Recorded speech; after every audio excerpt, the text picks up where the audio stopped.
Upper back pain ulcer की जो medicine आपने बताई थी उससे मुझे फर्क पड़ा है, लेकिन जब भी शुगर और मिल्क वाली चीजें खाऊं तो पेन स्टार्ट हो जाती है।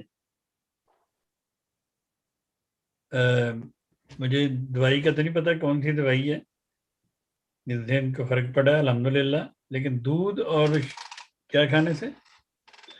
दूध और चीनी। दूध और चीनी खाने से इनको दर्द फिर शुरू हो जाती है,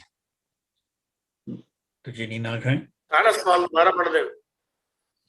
मैं पढ़ देता हूँ। अपर बैक पेन अल्सर की जो दवाई आपने बताई थी उससे मुझे फर्क पड़ा है, लेकिन जब भी शुगर और मिल्क वाली चीज खाऊं तो पेन स्टार्ट हो जाती है। शुगर और मिल्क वाली चीज मतलब खीर शीर खान, मतलब ये है कि मैं खीर शीर खावा तो मैं दर्द फिर शुरू हो जाती है। तो देखिए जी, अव्वल तो मुझे तो नहीं ये पता चल रहा है कि आपको दूध या खीर वगैरह खाने से ये दोबारा दर्द क्यों होती है।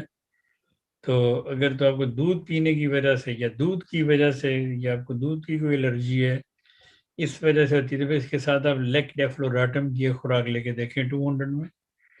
या फिर अगर लेक डेफ्लोराटम आपके पास अवेलेबल नहीं तो नेट्रम कार्ब 200, तो वो साथ खा के देखें। तो अल्लाह ताला फजल में आपकी ये मुश्किल भी अल्लाह ताला आसान कर दें।